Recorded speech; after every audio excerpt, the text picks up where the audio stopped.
السلام عليكم ورحمة الله وبركاته. حبايبي في كل مكان عاملين ايه؟ اللهم صل وسلم وبارك على سيدنا محمد وعلى آله وعلى اصحابه اجمعين. ازيكم حبايبي؟ عاملين ايه؟ وحشتوني جدا جدا جدا. بحبكم كتير، واحب اشكر اي حد جديد دخلي وبيشجعني بكلمة حلوة وبكومنت حلو كده.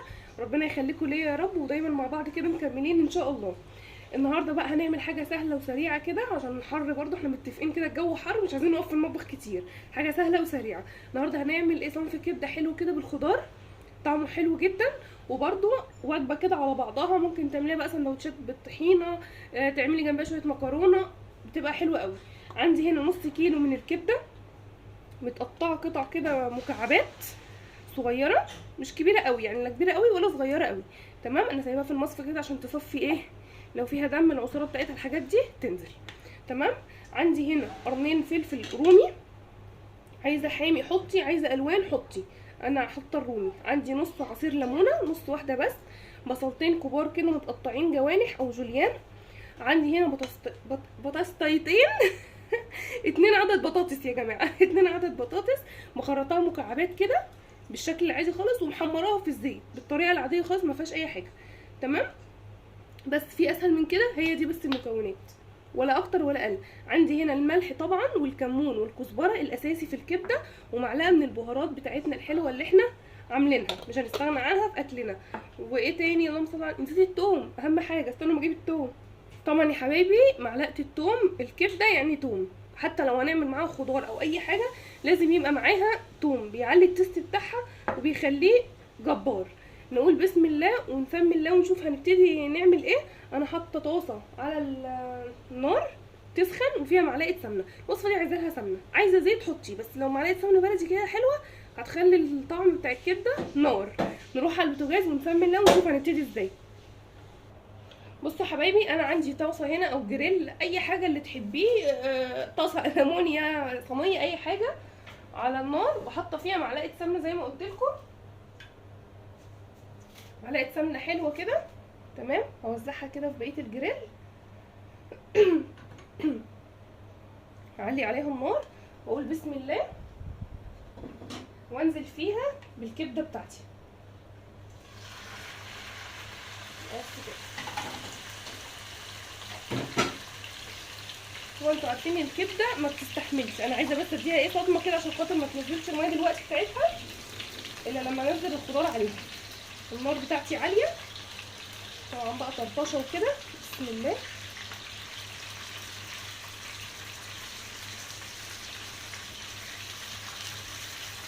اقلب كده. الكبده دي معلهاش اي حاجه، انا بس ايه قطعتها وديت غسلتها بليمون وخل مش بميه.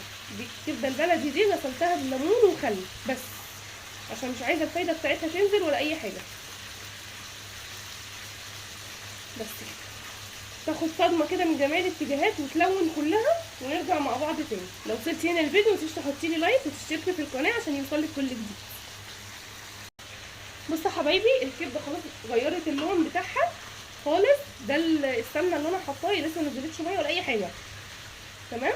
هنزل عليها بقى بالبصل عشان هي ما بتاخدش اصلا وقت الكبده، فعايز ايه يعني تشويح كده سريع عشان خاطر ما تجلدش وتنشف معاكي، يعني تبقى مستويه في نفس الوقت فيها العصاره بتاعتها.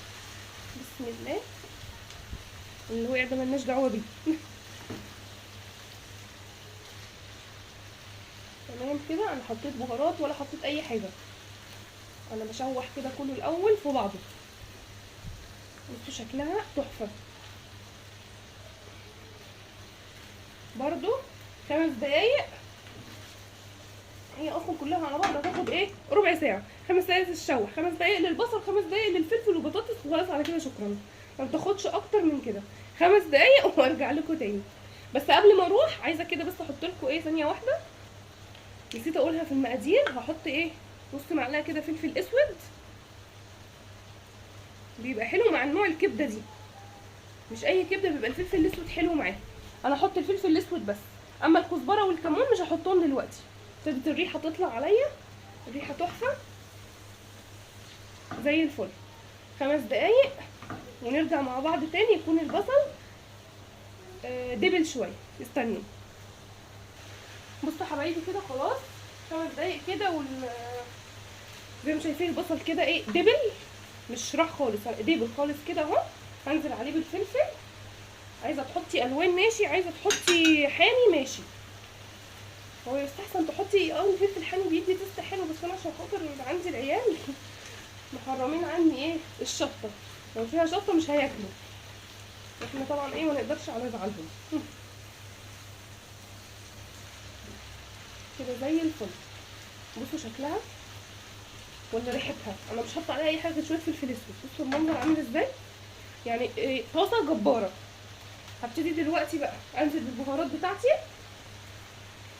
كده، هي كمون وكزبره اللهم صل على النبي، كمون وكزبره وملح بس. هنزل كده بقى ايه بمعلقه توم، معلقتين كده توم، قد حوالي ايه 3 4 فصوص كده. توم بيدي نكهه حلوه قوي مع الكبده، اي نوع كبده يعني، حتى لو هتعمليها بصل كده حطي توم بيعلي التست بتاعها قوي. نقلب بقى عشان نشم الريحه اكتر. كل دوت النار عندي عاليه، يعني النار عاليه خالص، ما وطيتش النار عشان خاطر ما تنزليش الميه بتاعتها. كده زي الفل. طبعا عارفين الفلفل ما بيحتاجش يعني بيدبل على طول، وانا عايزاه يبقى مصحصح كده، مش ناقم مش دبلان خالص ودايب.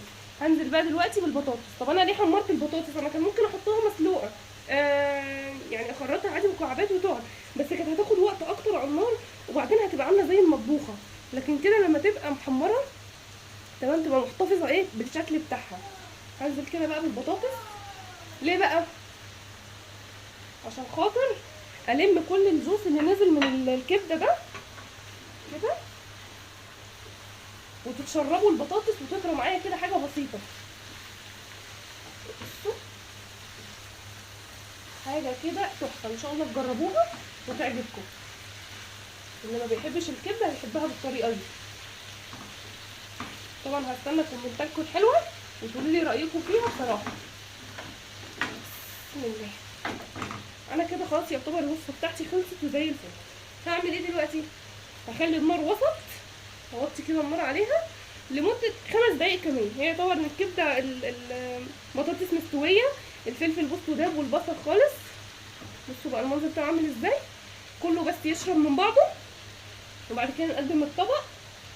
استنوني ما تروحوش في اي حته. بصوا حبايبي خلاص كده تمام وزي الفل.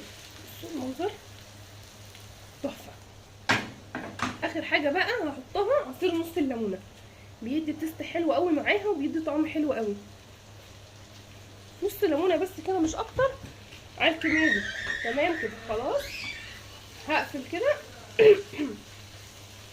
خلاص كده زي الفل. هقفل عليها بقى واقدمها ونشوف شكلها في طبق يبقى عامل ازاي. خلاص يا حبايبي كده انا خلصت الوصفه بتاعتي النهارده، حاجه كده فاخر من الاخر زي ما بيقولوا. حطيت بس ايه شريحه الليمون كده اللي انا عصرتهم، ولا اكتر ولا اقل، ورشه كزبره ناشفه من فوق. يعني بصوا بقى الجمال، سخنه. بصوا يعني البطاطسايه محتفظه بشكلها وفي نفس الوقت مش مهريه، عشان خاطر التحميره اللي اديناها لها. حاجه سهله وبسيطه وسريعه في نفس الوقت، يعني كله كده في طاسه واحده. تعمليها سندوتشات مع سلطه طحينه مع شويه مخلل وخلاص كده تبقى احلى غدوه في الدنيا. اتمنى تكون الوصفه عجبتكم ونال ترضاكم، اتمنى تجربوها. ادعموني بقى بلايك وشير وسبسكرايب للقناه، ودعوه حلوه منكم كده. ربنا يخليكم ليا يا رب وما تحرمش منكم ابدا. واستنوني في وصفات تانية احلى واحلى باذن الرحمن. والسلام عليكم ورحمه الله وبركاته.